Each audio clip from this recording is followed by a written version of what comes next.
தமிழ்நாடு வருவாய்த்துறை அலுவலர்கள் சங்கம் சார்பில் வருவாய்த்துறை அலுவலர்களின் அதீத பணி நெருக்கடியை களத்திட கோரியும் நியாயமான வாழ்வாதார கோரிக்கைகளை நிறைவேற்ற கோரியும் திருச்சி மாவட்ட ஆட்சியர் அலுவலகத்தில் கவன ஈர்ப்பு ஆர்ப்பாட்டம். தமிழகம் முழுவதும் வருவாய்த்துறை அலுவலர்கள் பங்கேற்கும் வட்ட மாவட்ட தலைநகரங்களில் ஆர்ப்பாட்டம் அறிவித்திருந்தனர்.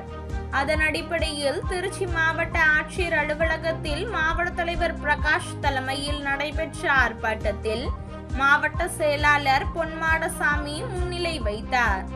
ஆர்ப்பாட்டத்தின் கோரிக்கையாக PMS மென்பொருளில் உள்ள குறைபாடுகளை களைத்திட வேண்டும், நகர பகுதிகளில் அரசு புறம்போக்கு நிலங்களில் பட்டா வழங்கும் திட்டம், புதிய குடும்ப அட்டை வழங்கும் திட்டம் ஆகியவற்றிற்கு குறைந்தபட்ச கால அவகாசம் வழங்கிட வேண்டும், இளநிலை உதவியாளர், தட்டச்சர், இடை மேலாளர் ஒருங்கிணைந்து முதுநிலை நிர்ணயம் செய்து உதவியாளர் பட்டியல் வெளியிட CRA தெளிவான சுற்றறிக்கை வழங்கிட வேண்டும், பேரிடர் மேலாண்மை பிரிவில் கலைக்கப்பட்ட 97 பணியிடங்களை உடனடியாக வழங்கிட வேண்டும், 3 ஆண்டுகளுக்கு மேற்பட்ட அலுவலக உதவியாளர்கள் காலி பணியிடங்களை உடனடியாக நிரப்பிட வேண்டும், முழு பலன் பட்டா மற்றும் மாறுதல் செய்திடும் அதிகாரத்தை தலைமையிடத்து துணை வட்டாட்சியருக்கு பிரித்து வழங்கியதை உடனடியாக கைவிட்டு பழைய முறையை தொடங்கிட வேண்டும் உள்ளிட்ட கோரிக்கைகளை வலியுறுத்தி இந்த ஆர்ப்பாட்டம் நடைபெற்றது.